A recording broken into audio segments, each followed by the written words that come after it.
Yo, now it's the Red Blue Podcast crew. Reviewing flicks, both old and new. Red and blue, not political. Nah, man, chill. It was Marvel versus DC till we lost that thrill. Don't stress the episode, don't ask the season. We double up franchises, don't ask for a reason. He's got rules that nobody gets. His takes on movies, they're wild as it gets. He's got Superbald Mac and Gray by his side. Trying to keep it sane while they're in for the ride.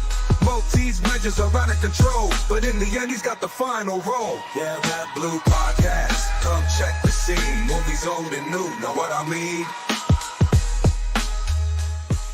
And we are live talking about James Bond tonight, classics with Never Say Never Again and Octopussy. How are you, Superbald? I'm doing all right, you? I am doing great. What about you, Matt? I'm doing great, either. I'm happy to be here, like always. It's sad Gray not here today, but it's life. It happens. It happens. Mm-hmm. So, I guess these classics are very fun, and we will talk about it in a second, right after the second intro, because we like intros here.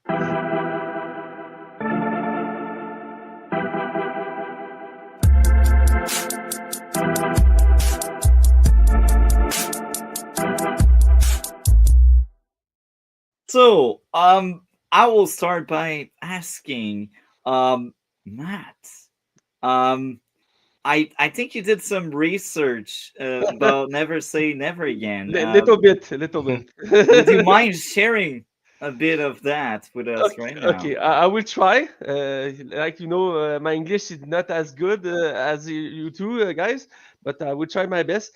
So yeah, I actually find it's improving. You seem to be a bit more comfortable with. And you understand better.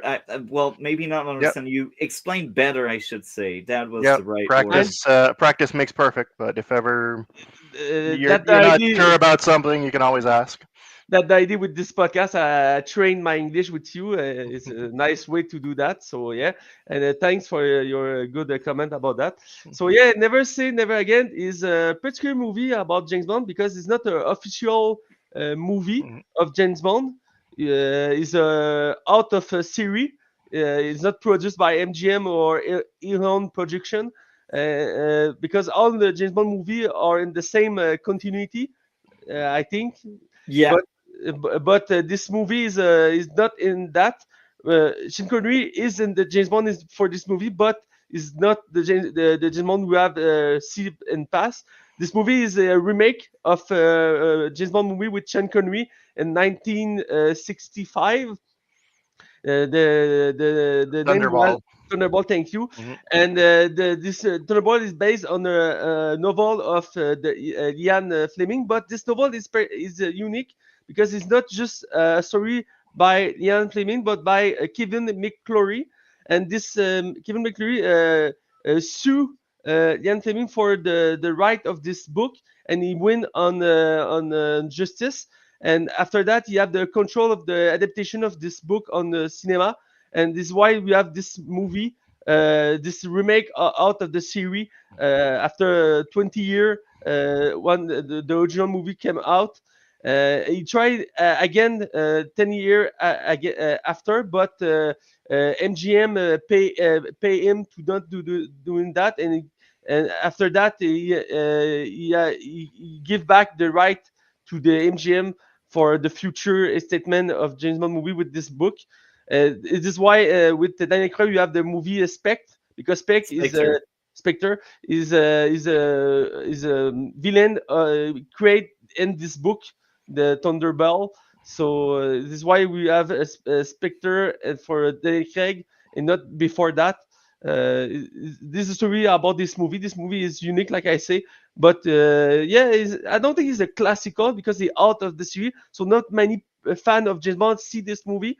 I think I'm not a big fan of this franchise. I see all movie with Pierce Brosnan and Daniel Craig, but other than that, I not see movie with Sean Connery other than this one, and I don't see movie with Roger Moore or Timothy Dalton or George Lazenby. I think Yeah, Lazenby. he only made one.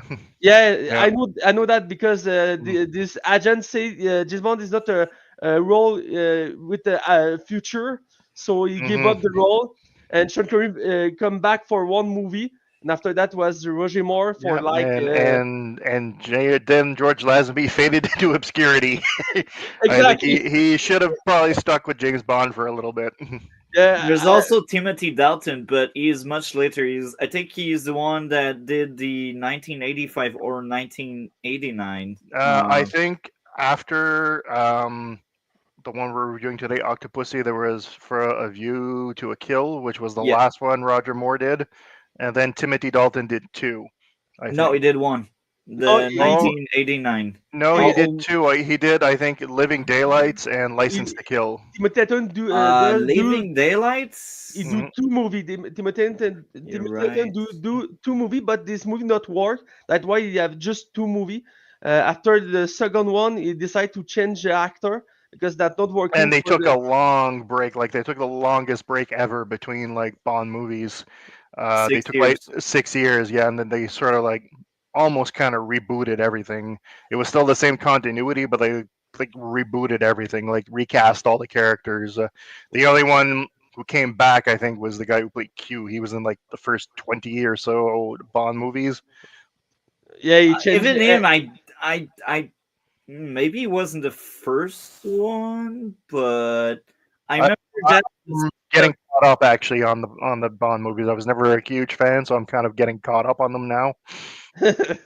I, It was the Pierce Brosnan was the start of Judy Dench era, yeah, as Yeah, as as M, but I'm talking yeah, about Q, the guy yeah. who did all the gadgets. well, the old He was guy. in the movie all the way up to Pierce Brosnan. Yeah. Yeah, but like me too. I'm not a big fan the franchise, but yeah, for me, James Bond was Pierce Brosnan, and now is Daniel Craig. I think I prefer Daniel Craig and James Bond over Pierce Brosnan, particularly for Casino Royale. Well, is my favorite James Bond movie. It's such a masterpiece of cinema. This movie, for me, Yeah, at least. I haven't seen any of the Daniel Craig ones. I did the first Bond movie I ever saw that I remember seeing was GoldenEye, which is the first one Brosnan did, and they did the whole um, Bond sort of revival reboot.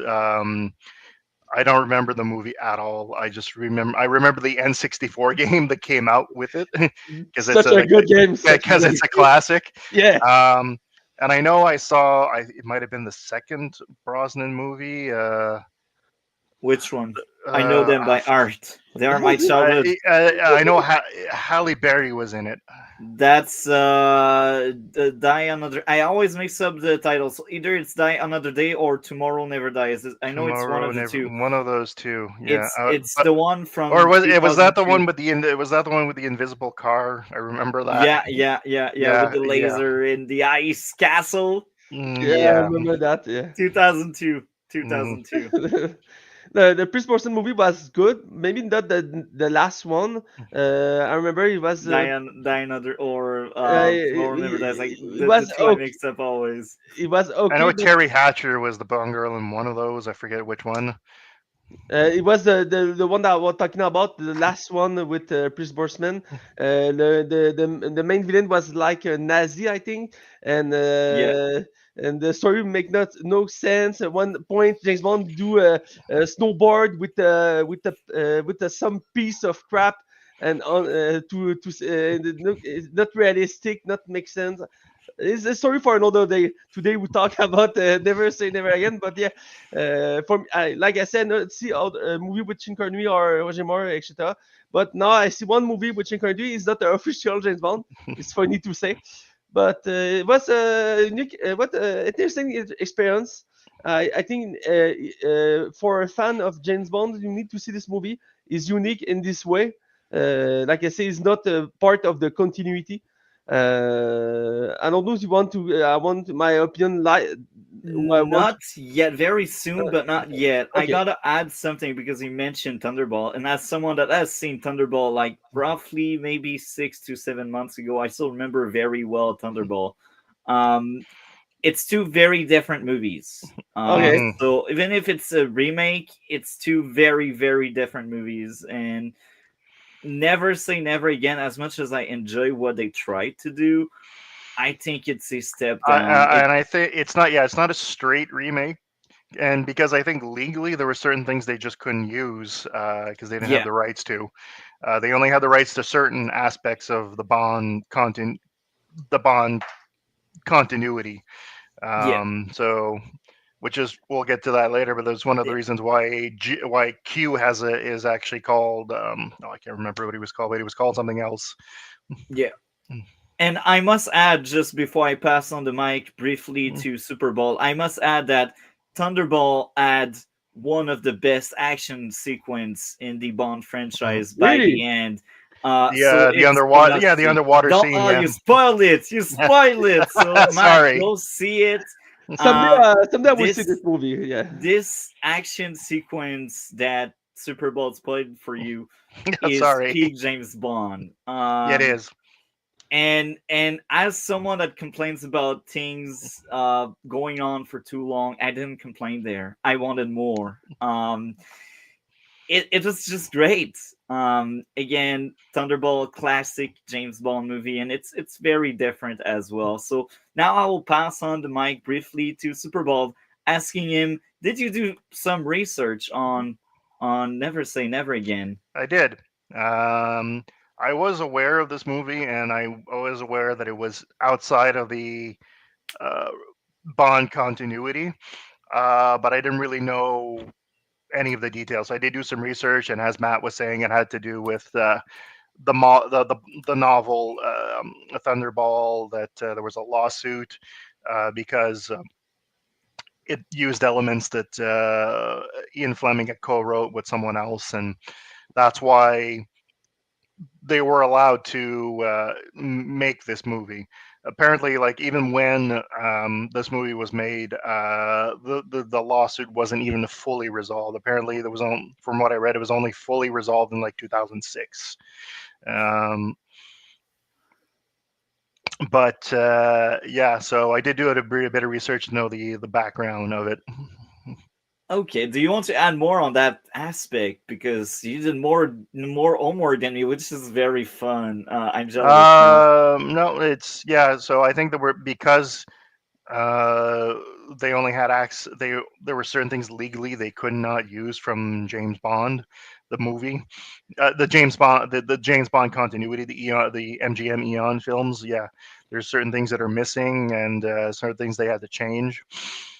Um, for example, they didn't have like the James Bond theme music or the famous intro, which to me always looked like a little kid who's looking James Yeah. Bond through a empty toilet paper roll. Yeah. That Yeah, disturbing. and then James Bond cold-bloodedly kills the kid. But yeah, no, that's pretty much all I have to say about that aspect of it. I did actually as well. I did part of my research. I knew that it was based off the same source material as the movie Thunderball. I watched Thunderball so I could because I had never seen it, so I could compare the two. And it's very different. And wow, what a difference! Oh yeah. Light and day. I'm It's intrigued. I'm intrigued. Never Say Never Again is like if you went to buy Thunderball at Dollarama.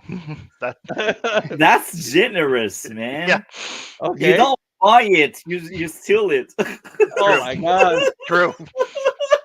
Oh my god. It's like if you want a Thunderball, but you couldn't afford Thunderball, so you went to buy the Dollarama version, No, or you No, need to or steal the steal it, or Dollarama. steal it. Yeah, now I want to see Thunderball. I'm But intrigued. we've been shitting and dunking on Never Say Never Again. I liked what they did. They just did the same but better. well, Anyway, they certainly did update it for the times in which it was made. So yeah. Now, If it had because been like a straight beat for beat remake, first of all, I hate those, and second, a lot of things wouldn't have been relevant anymore because it was the 1980s. Yeah. yeah, so because I'm the only one that didn't speak that much thus far, I will be starting with my side of the Mhm. review. Um, I really enjoyed the fact that we get a washed up James Bond, and then this is what we get with Daniel Craig for 5 movies. But anyway, in 1983, that was the first time we really had a washed up James Bond, and that was kind of new and interesting. And they tried to do something cool with him. Did it work well everywhere? I doubt it, but hey, um, that's a movie, right? So I had a few issues with Never Say Never Again. Um, my first issue, and there's a lot of rinse and repeat because that movie, man, they really thought the viewer was stupid. I think. So my first issue would be plot armor on Bond. He's getting destroyed physically, and he's getting thrown through windows. Yet he doesn't seem injured or anything. Something doesn't add up. It bothered me, like um, For me, we it's part of the James Bond aura. James Bond is always never and the word shoot. He never have a problem with shooting and backstab and other stuff. He never injured. He have never injured. he He has never. no injuries. Yeah, Yeah. but they changed that with Daniel Craig, and that was cool. But back then you could survive anything, man. Nuclear explosion, The car credit. crash, plane crash, falling from a 20 building store. A rock attack of shark. Attack of shark. Yeah, yeah. And and you say that, and that's something that actually happens in one of the movies. I won't point out any of that one, so I'm not spoiling you any experience. But I gotta say, he fought sharks. He fought crocodile, um, like alligator. Yeah. That was funny. To get back to Never Say Never Again. Number two is the same as number one. Plot armor on Bond's opponent. As the guy get bunch of things thrown at him, a lot of broken stuff blow up on his body. Again, no injuries. It doesn't add up. Number three, plot armor on Bond and Domino as they're swimming. A platoon of shooters shoots at them, yet nobody gets injured. So don't give them gun if you don't want any injuries. Simple, like simple. I hate that. It's like they really think people are stupid. Um, More plot armor in the final shootout. People can hit Bond.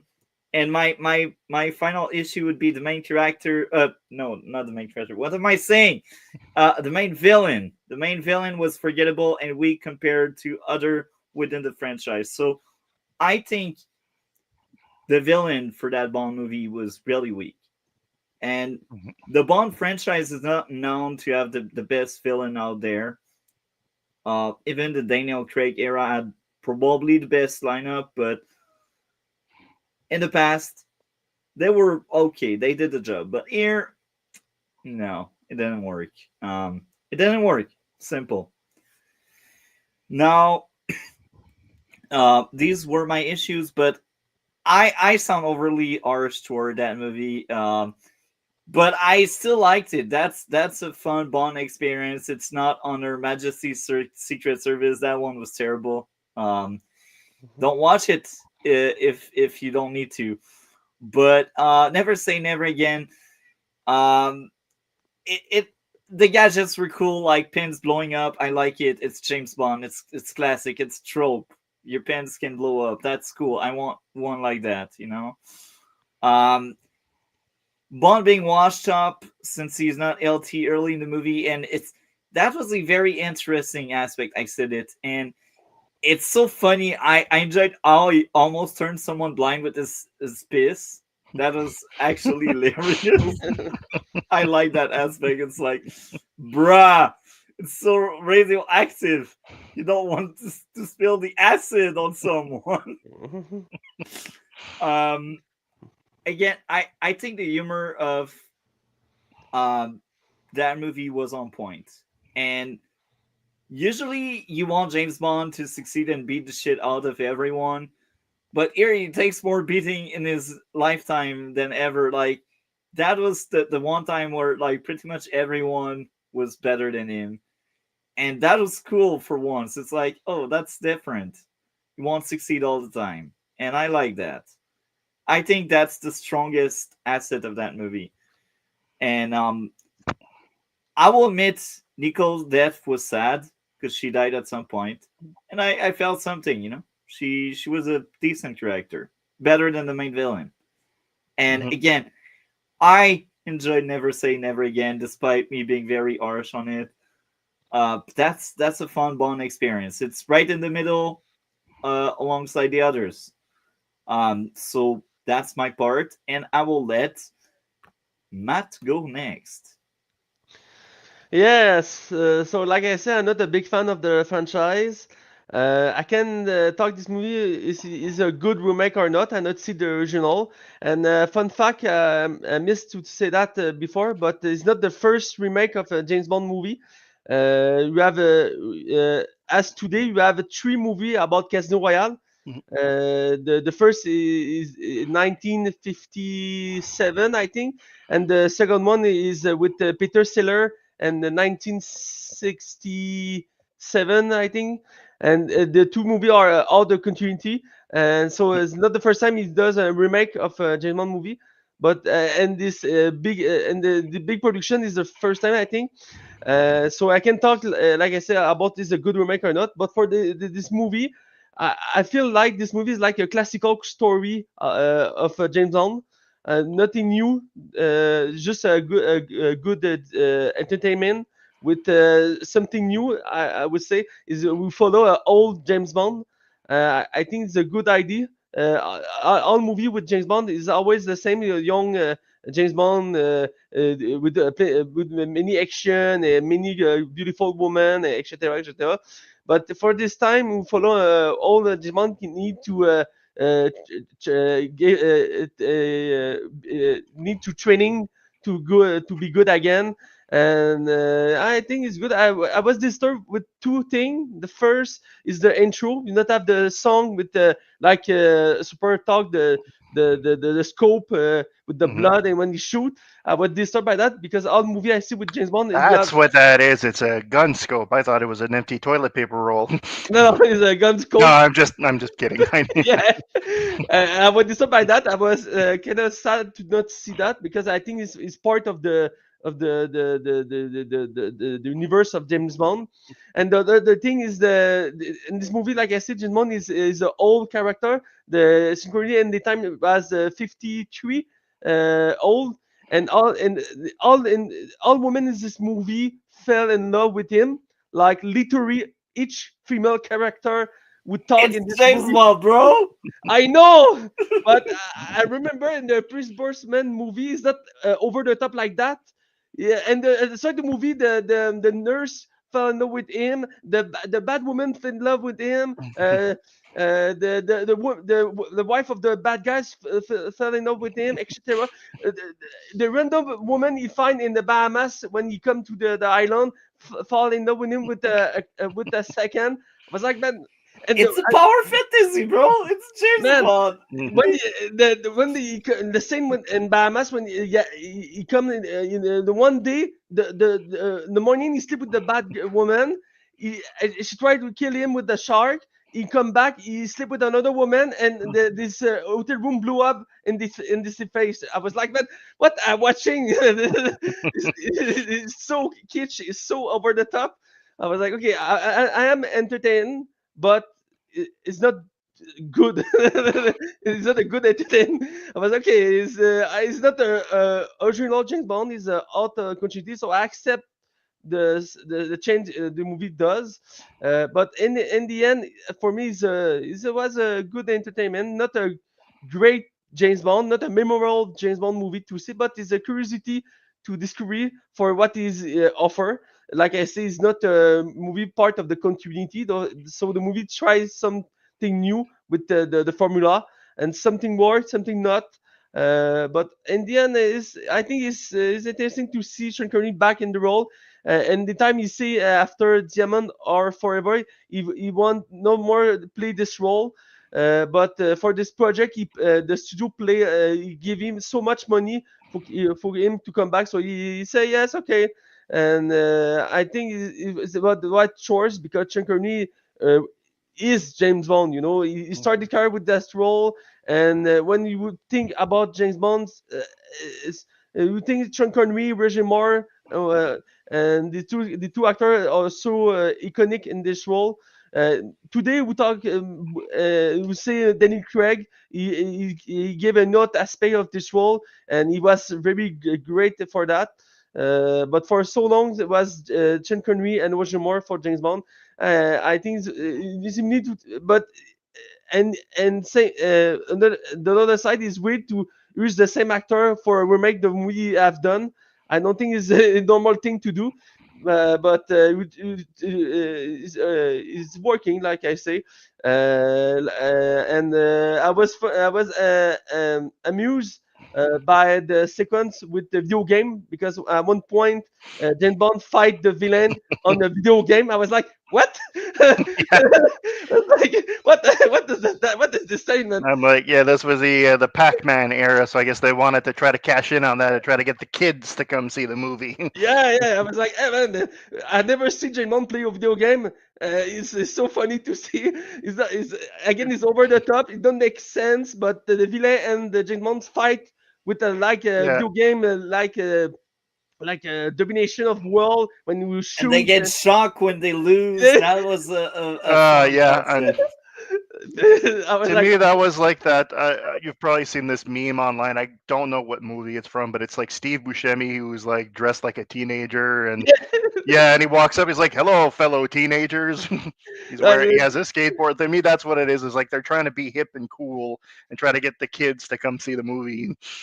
that the feel about this movie. The movie Yeah. tried to be cool, but use some old formula of the James Bond with the old Mm, actor to play the role. So is a middle of thing. Is try to be cool, but not in the same. Is weird experience to see this movie. Like I said, it's a curiosity to discover this movie. I don't know if I want to see this movie again. I want to want to see Thunderball, the original movie. But yeah, it was something to see this movie. Some scene is memorable, like say the video game, the shark. To see the old James Bond fight. Oh yeah, I remember the sequence with the moto, the yeah, bike, motorcycle. motorcycles. Yep, Motorbike. Uh, Motorbike. or uh, motorbike, whatever. It's the motorbike. I think it was a good action scene because all the movie we follow all James Bond, so the scene was as intense was to be. But when the scene, the movie say, okay, we give you everything, so we have a chase in the city with the motorcycle with James Bond. It was a great scene to watch. So yeah, I think I say everything I want to say about the movie. It's a funny movie, not great. You need to see once. If you're a fan of James Bond, you need to see this one for sure. Other than that, not sure. But yeah. So I think I will let Superbald talk about this movie. Perfect. Thank you for sharing, man. So Super Bowl, that's your goal. That's your cue.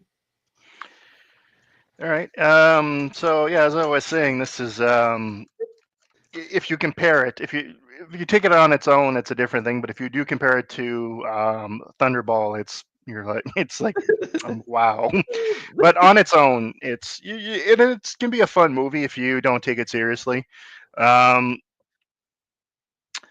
and I think there's some things they did in the movie. I think to try to confuse the audience to make them think that this is part of the official James Bond continuity, like the thing saying that like James Bond, like the double O's were retired, and Um, and that explains why James Bond is so old, which I find funny. They made a lot of jokes in the movie or references to him being old in the movie, but in real life, Roger Moore, who was the current Bond at the time, is actually 3 years older than Sean Connery.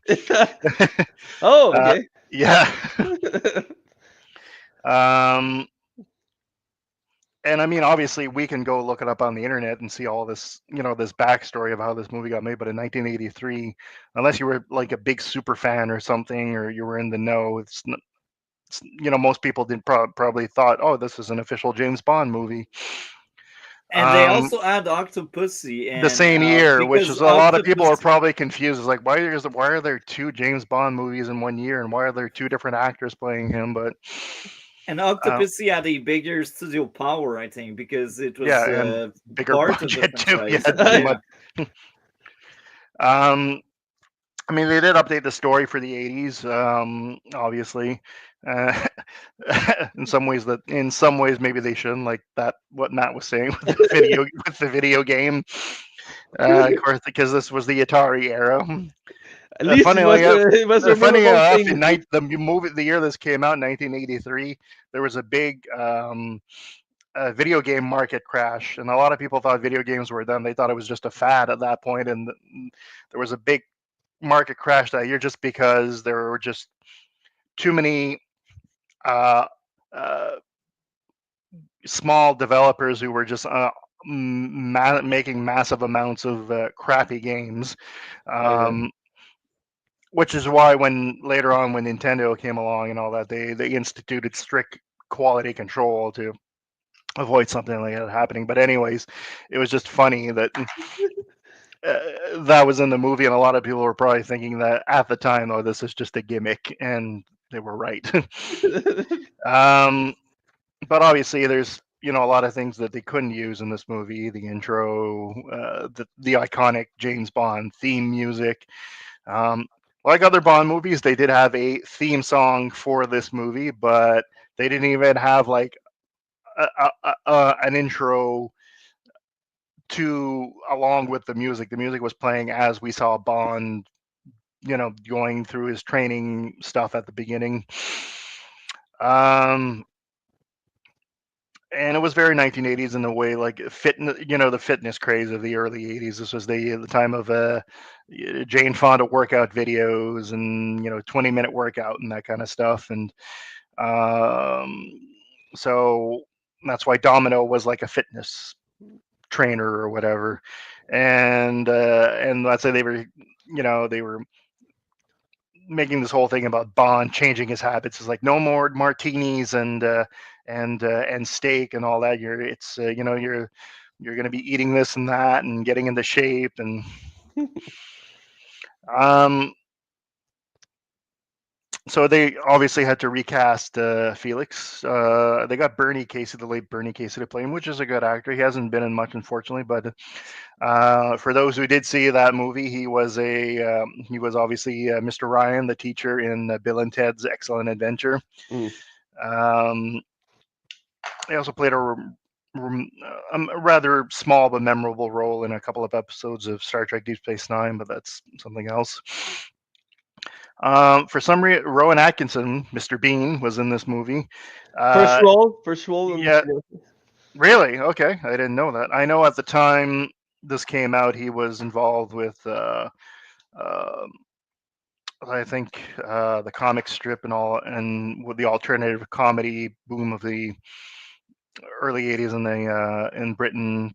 That's where like the Young Ones and stuff like that came from.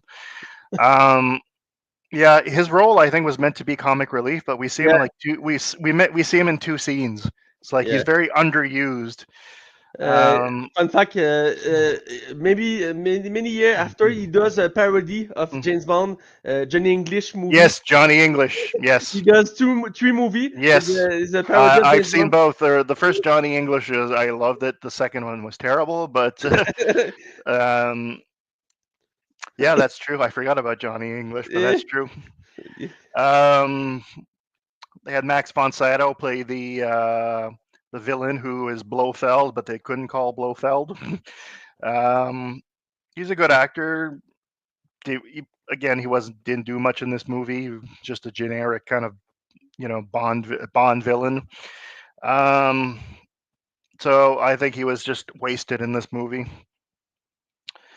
Uh, Talk about waste. In the movie we have Doctor No, but he served no purpose. You have the leader of the Spect. mm, He is Doctor No, but he's played by Max von Sydow. Yeah. So yeah, he was exactly. He was supposed to be either Blofeld or Doctor No. I'm not sure, but obviously they couldn't use either of those names Aye. because they didn't have the rights. Yeah, he was. I think he was supposed meant to be Blofeld, but whatever.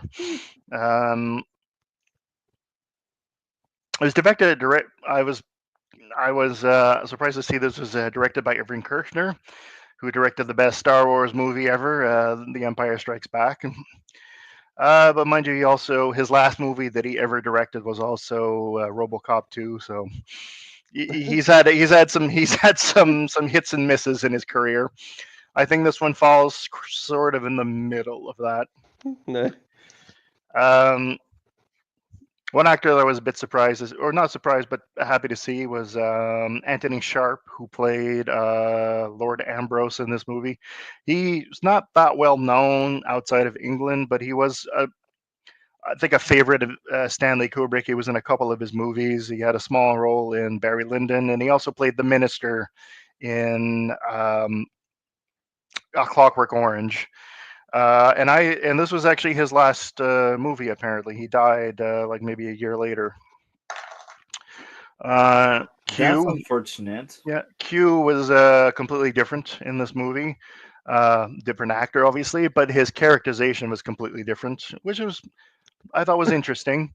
Because in the other movies, he was played by Desmond Llewellyn, who played him for like the first 20 Bond movies, I think. And in Desmond Llewellyn's interpretation, he's very sort of like upper crust British type, and he's always admonishing Bond for not taking things seriously or not being careful with his gadgets and stuff like that.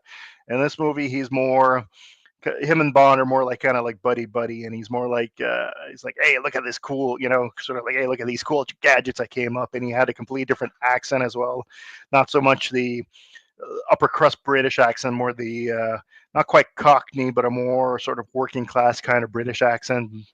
I'm not sure, but it might be what they call a Scouse accent from Manchester, but I'm not 100% sure about that. So yeah, as I said, it's it's kind of like Thunderball, but Thunderball from Dollarama. But I definitely, it's a fun movie if you don't take it too seriously. And I think anybody who's a fan of the Bond movies should just watch it just as to be a completionist, but also out of just curiosity. And I will add a bit more to this. I feel like only the Daniel Craig era was really serious. Most of the Bond movies outside of Daniel Craig were very goofy when you really look into it.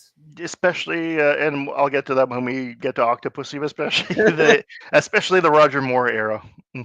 Yeah, that's why I think when that's when it was at its goofiest. But I don't know if you've seen Every Scene Connery, but we had moments. Actually, there. no. I saw Doctor No, and I did watch Thunderball to compare with this, and I know I've seen another one, but I can't remember which one. He has some very cheesy lines here and there. He like did in Thunderball as well. I think that was sort of like a Bond signature, and I think they did away with that later. Yeah.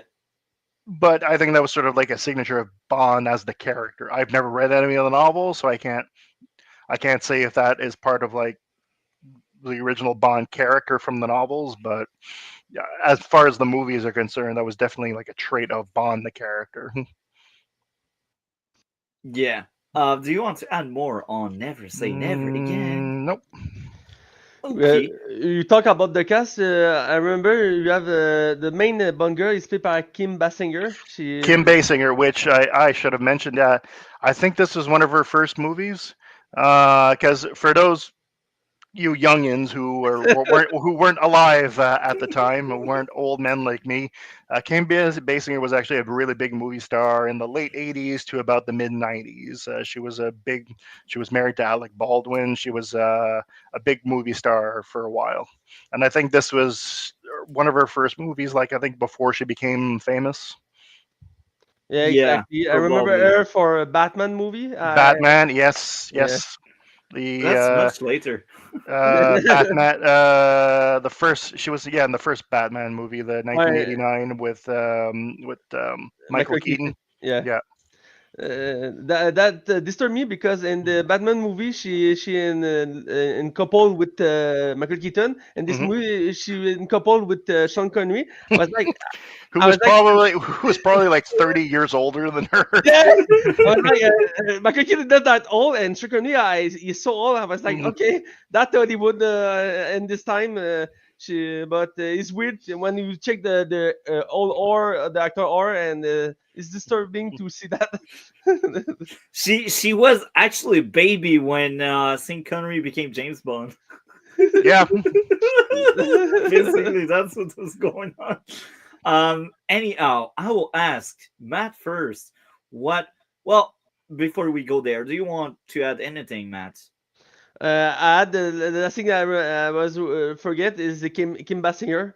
Other than that, yeah, but I talk about Roman Atkinson, who play a parody of James Bond after that with Johnny English. It's funny to see he is in this movie because he played the comic relief, but he's playing the seriously James Bond movie. So it's funny to he does a parody of that after that. So I don't think you never see that after that. But yeah, other than that, I think I'll talk about everything I want to talk about this movie. Yeah. Okay, well, Matt, what would be your grade out of 10 for Never Say Never Again? Like I said before, I'm not a big fan of the franchise. I see just the movie with Pierce Brosnan and Daniel Craig. So I can say I know my thing about this universe. But for me, I feel this movie is a classical James Bond movie. The unique aspect of this movie is the old James Bond. Other than that, I think is a classical movie. So it's entertaining. It's a curiosity to see. For that, I will give I would say maybe a 7.5 of 10 for this movie.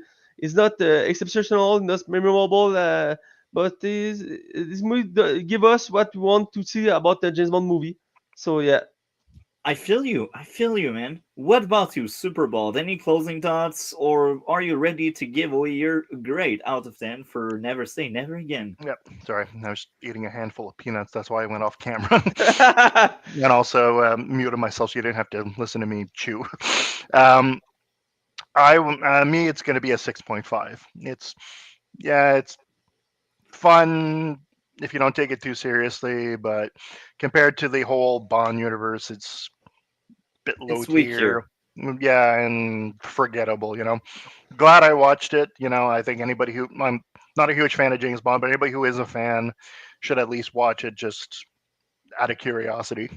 Yeah, and I'm with you, and that's funny because right now I have my letterbox right in front of me because this is where I read my notes from because I lost the file in my computer, so lucky me, I found the thing on letterbox. But I just realized it's actually much lower than I remembered in my letterbox. I basically gave 8 out of 10 to Never Say Never Again. Damn. Um, it's one of the lowest Bond movie for me. The lowest is on Her Majesty Secret Service, the only Lazenby one. Uh, Yeah, it's a bad movie. well, I won't say bad. It was average, but as a Bond movie, that was weak. I heard many That fans was very love this weak. movie. I That was heard. very Sorry, that follow. was very weak. So yeah, again, Never Say Never Again. 8 out of 10. Okay. So I guess this is where we ask you, Matt, what do you have going on your end of the internet? Because I don't think you have seen Octopussy, right? Unfortunately, not have time in the past few days to see Octopussy. Sorry, guys. I will quit you after that. I want to see this movie. I want to see all the James Bond movie. Is a universe, interesting universe of cinema to discover. Like I said, and just see the movie with Pierce Brosnan and Daniel Craig. So I want to discover the Sean Connery movie and the Roger Moore movie and the Timothy Dalton movie and the only one movie with Georges Lazenby. Maybe the Casino Royale with Peter Seller.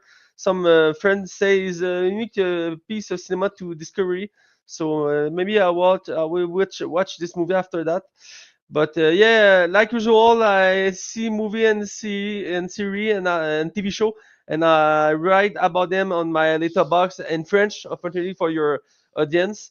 And yeah, it's pretty much my life right now. I work and I see movie and TV show and talk this with you guys. So yeah, all for me. Thank you very much. Thank you very much, man. And maybe Thursday we will have you on for companion if you're available. I'm excited about that discussion, and maybe Gray will come. Hopefully he will. Anyway, thank you, Matt, a lot, and see you next Tuesday for Eat and the other movie I can't remember. Anyway, have a good one and take care, Matt. See you soon, guys. So something came up, Superbald. So I will let you start on Octopussy. I will be right back. It won't take too long. Alrighty. Hmm. If I'm on by myself, I could just do whatever I wanted. But no, I won't do that. I will start talking about Octopussy. Um, yeah, it's very 80s, very 1980s. Um,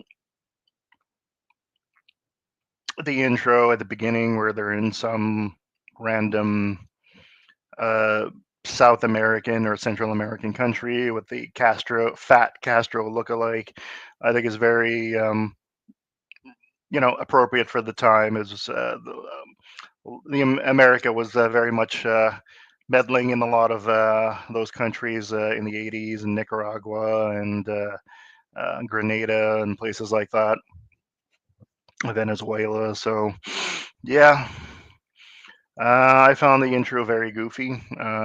Independent, the thing with the jet gave me a lot of mind you, this came before Independence Day, but it gave me very Independence Day vibes, where he turns the jet sideways and flies out the door at the last second, and that the missile that was following him blows up the hangar.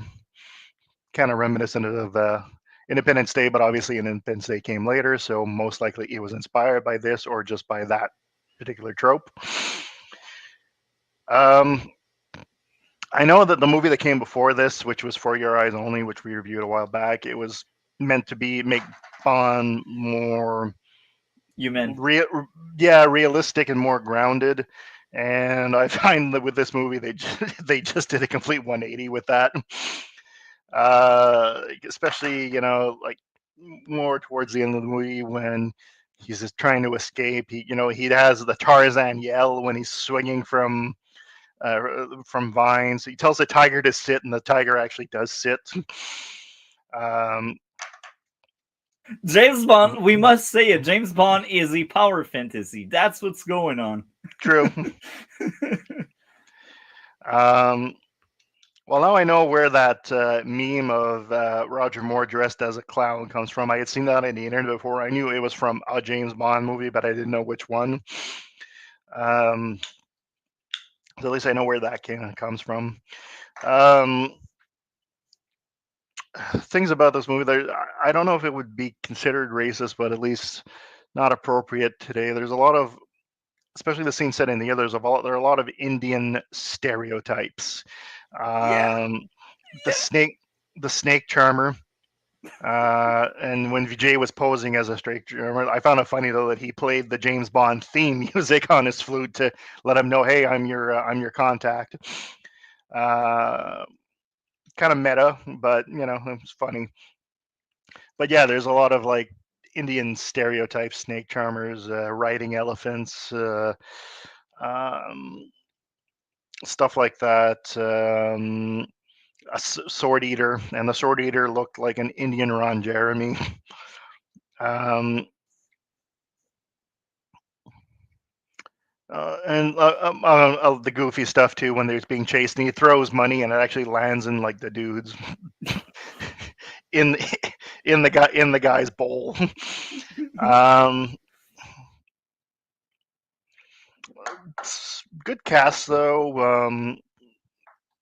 Roger Moore did a capable Bond as always. Stephen Burkoff, who played Orlov, great actor. He's another favorite of Stanley Kubrick's. He was in Barry Lyndon, also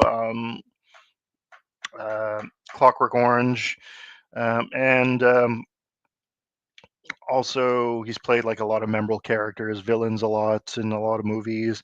Um, Again, I'm a big Star Trek fan. I mentioned Deep Space Nine earlier. He played Haggith in an episode of the Arms Dealer in an episode of Star Trek Deep Space Nine. Very cute. Typecasted as the Yeah, bad guy. yeah. But he's very good at it though. Um, yeah. At first, when we first meet Octopussy, at first I thought this was a dumb James Bond trope that they were redoing, where like everybody, all the henchmen are wearing uniforms, and because the uniforms actually reminded me of what the dude wore in the old TV show The Greatest American Hero.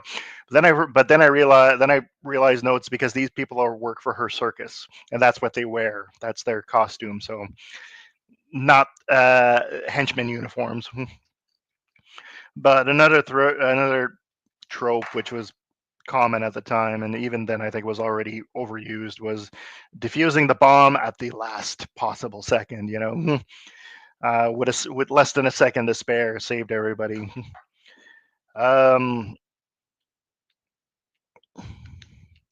yeah, I actually don't have a whole lot to say about it. It's I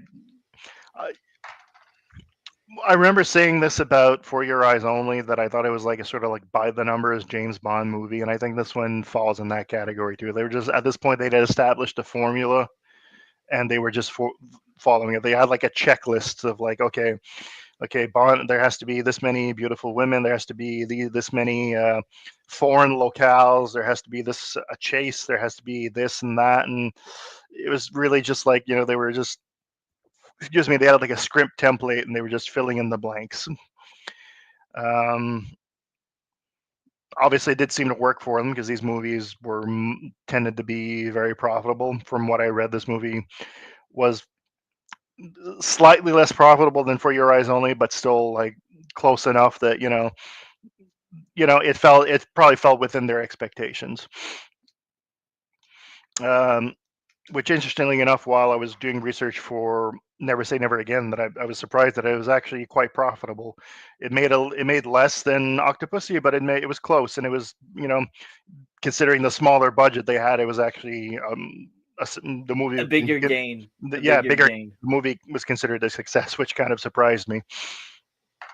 Just imagine if they waited a year later, or if they didn't come out the same year. Yeah, if it came out, because there was usually about 2 or 3 years between James Bond movies. If they actually came out a year, a gap year where there was no James Bond movie, they might have even made even more.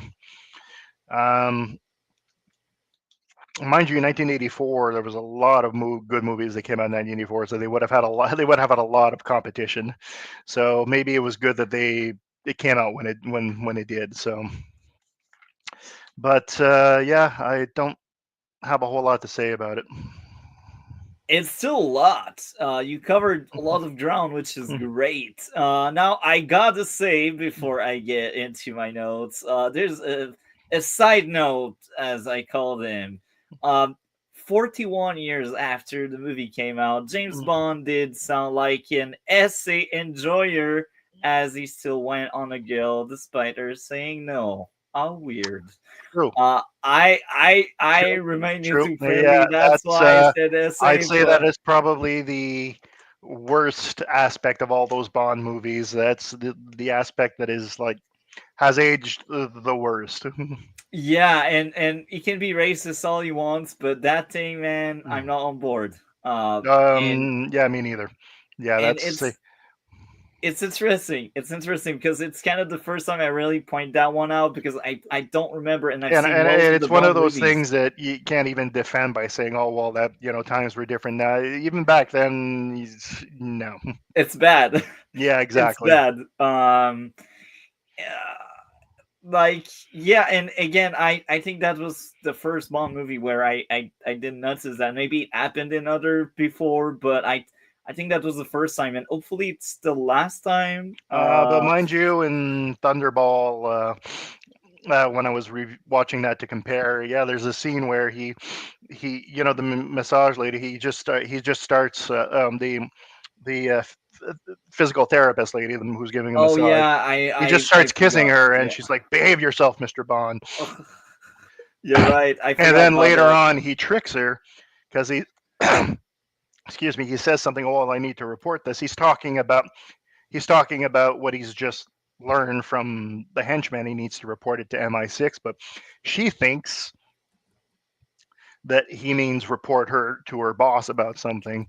And then he says, "Oh, my silence could probably be bought." And she's like, "Oh, you don't mean." And then they go into the shower and have sex. I mean, So inappropriate. semi. No, I was about to say semi consensual, but no, he really manipulated her. And Essay yeah, no, time. yeah, no, it's yeah, no, that really irked me. Call HR. Call Yeah, and HR. then you call the police. Anyway, to get back on track. So Octopussy, the lady Octopussy, she was in many Bond movies, Yeah, I read that she had already appeared in another Bond movie. and she was a lesbian. Oh, really? Yeah. So they changed that for Octopussy, which is very weird and interesting at the same time. Well, mind you, back then it was kind of common for either gay women or gay men to play straight characters. So Yeah, well, the character itself was lesbian. most gay. Yeah, Oh, the character. Okay, I thought you meant the actress. Okay, the the character character. was a lesbian. Okay, They did poke a lot of jokes about it in the movie she appeared in. She was like, "Oh, where's your man?" And she's like, "Who tells you I'm into men?" And there were a lot of okay. jokes like That's that okay. in the movie. So they changed that for Octopussy. Hmm. Um, so that's me that has seen uh, a lot of Bond movies. I know the deep lore about these movies. Yeah, I am trying to get caught up, but Yeah, I just haven't had a chance because I'm trying to get caught up on these. I'm also trying to get caught up on the MCU. So yeah, I've got a lot on my plate. yeah. Maybe prioritize MCU because there's Yeah, MCU coming soon again. I have because it's well, obviously there's more to watch, but also because of upcoming reviews that we're going to be doing. So Yeah, and yeah, to get back to Octopussy, I enjoyed that movie. Outside of that essay moment, that was quite weird and off-putting. I only had three genuine issue with that movie. The first one being plot armor during the hunting game was so big. Many shooters were on the case, yet nobody could hit him with their guns, despite some of them being very close to him. It's like guys practice, I don't know, like don't give them guns, and sometimes in some movies I remember I've seen a Total Recall movie. I think that was the one with Arnold in the okay, 80s. oh yeah, I think there were shootout in that movie that were very well made, Hmm. and it made sense that they would miss. Hmm. And there are other movies like Monkey Man that came out in 2024, we had shootouts, and it made sense that people would miss. So sometimes I do give passes, but here it was just too much for me. You really Yeah, think it's I'm stupid? stretch. I mean, that is a trope in so many movies, but it's stretch. And this one, I did stretch credulity. Yeah, It was really hard to suspend disbelief.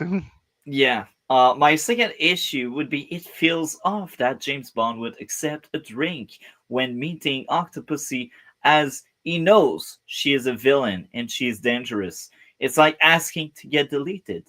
And I will add more to this. He did meet Octopussy in other movies, and she is bad in every movie. So, like, I see that unfolding. It's like, man, they read the script, they go along, and they really hope the viewer won't notice or the viewer won't question the plot. I Yeah. don't like that. I hate it. The third issue I have is more of the first one. It's more plot armor on James Bond during the final firefight, as many shoots, but don't injure him.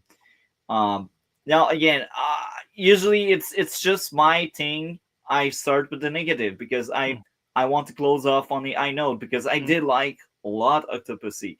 Is it peak James Bond? I don't think so. That one is higher than Never Say Never Again, but it's lower than Diamonds Are Forever, Live and Let Die. Live and Let Die, I still have that theme song of that movie in my mind. It's probably my favorite theme song. Speaking of theme song, Octopussy had a very enjoyable one, but it's not as memorable as I will bring that one back again. Live and Let Die. That one is just classic. Classic. I don't know if you have seen Live and Let Die. No, but I've definitely heard that song, and it was covered by Guns N' Roses, and yeah. And Live and Let Die, I'm telling you, that's peak James Bond in my books. Mm, It's not the best, but it's one of the best. Thunderball was also kind of good. So to get back to Octopussy, um, I think Octopussy in that one was much better than her other iteration. Uh, I think she met peak Bond girl by that point. I really enjoyed her. Um, Now the Daniel Craig era is a bit blurry in my mind. Um, I remember very well Pierce Brosnan because he is my childhood, and mm, I'd say Octopussy is probably better than most of these Pierce Brosnan era women. Except maybe the one in The World Is Not Enough, mm. the third Pierce Brosnan had a great Bond girl, but I need to rewatch that one to actually compare and say Octopussy or that one. Um, I would need to rewatch all of them because I think I only saw two of the Pierce Brosnan ones, and it was so long ago.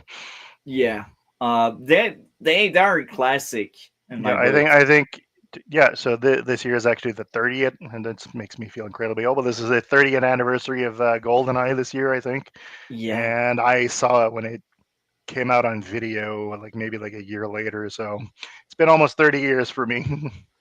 I as a child I went to hospitals a lot because of my poor health I had back then, and my dad would bring James Bond movies for me to watch while being in bed there, and I remember watching GoldenEye. I was maybe like 5 years old or so, 6 years old or so. I was a bit young, but like my mom hated that, but my dad was Yeah, like, "Oh, he will grow up at some point." yeah, you could say yeah, maybe it was inappropriate for a child that age, but not as much as other movies. Yeah, There are some yeah. movies I saw way too young too. The people let me watch they shouldn't have, like RoboCop and Total Yeah. Recall. I think I was like 7 years old when I saw RoboCop the first time. It actually traumatized me. Yeah, you're right. Yeah, It's my aunt was babysitting me and she let me watch it. She oh, had rented it and she's like, "Oh, watch this." best aunt ever. Um, so to get back to Octopussy, I think the fight on the rooftop of the moving train was really cool, and that was Yeah, one of the first few that's one thing I times. have to give this movie is like good action sequences. And I think that's the strongest asset with the Bond franchise overall. Hmm. The action is peak most of the time, Hmm. except if you're skiboarding, like what Matt brought up about Die Another Day, I think, or Die Well, the Tomorrow last Never one Dies. the one we watched last time, Christ, for For your Your eyes Eyes only, Only. for your Yeah. eyes only had a lot of skiing in it, and from what Gray was saying, it's like not the only Bond movie that has skiing in it.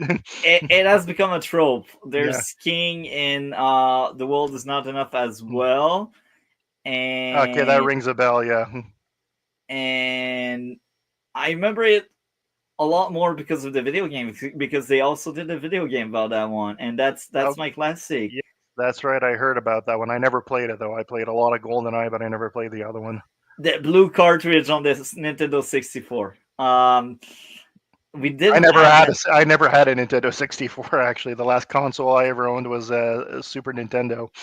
Wow, that's I telling. did. My friends and I did rent the N64 a lot from the video store in our town, and because it was a small town video store where everybody knew each other, we didn't have to put like a $200 deposit like you had to do in like in the video stores in the city. So, but we rented the console a lot, and we always rented GoldenEye. That's a classic. But yeah, Octopussy. Um, I thought that was very fun that James Bond was more interested to the number of ladies present in the meeting than the meeting itself.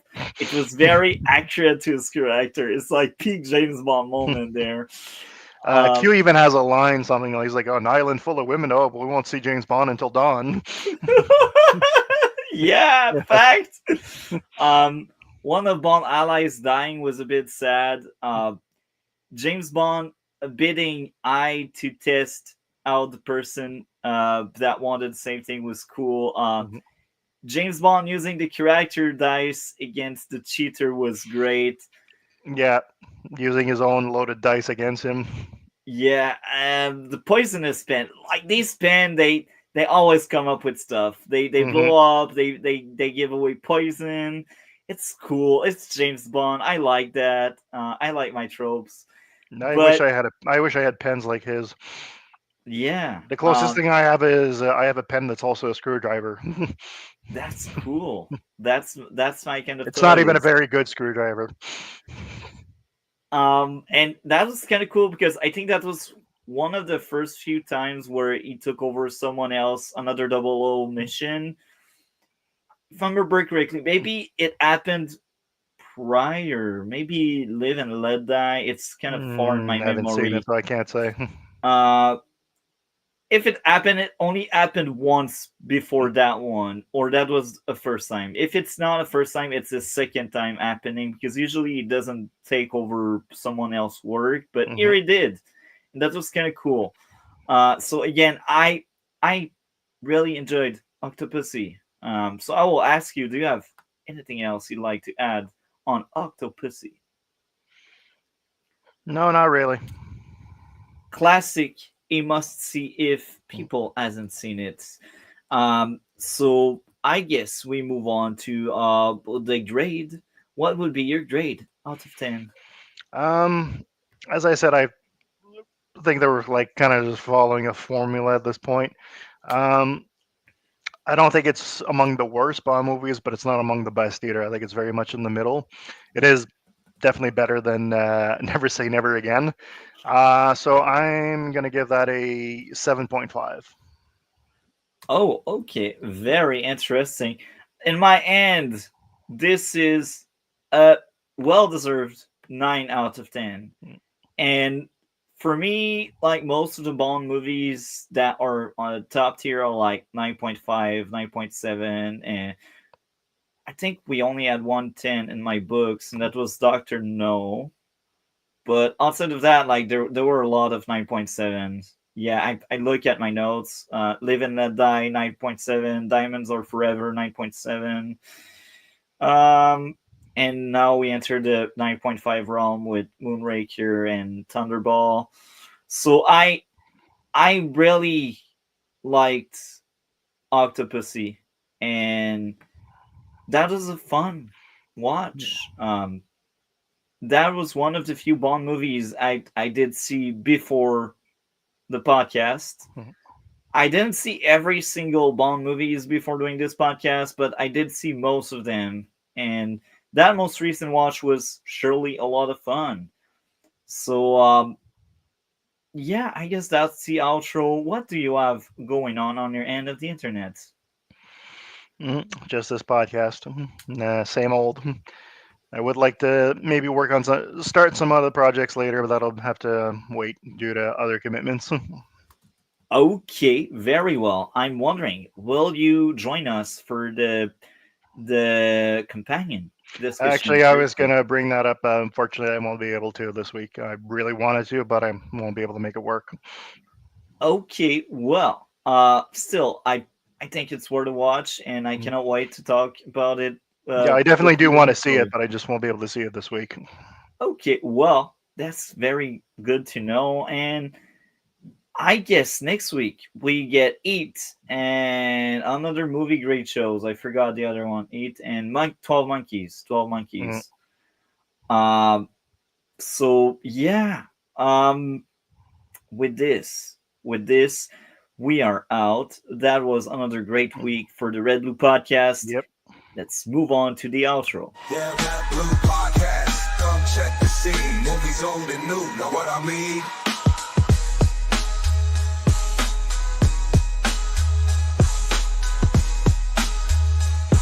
The Red Blue Podcast, come check the scene. Movies old and new, know what I mean?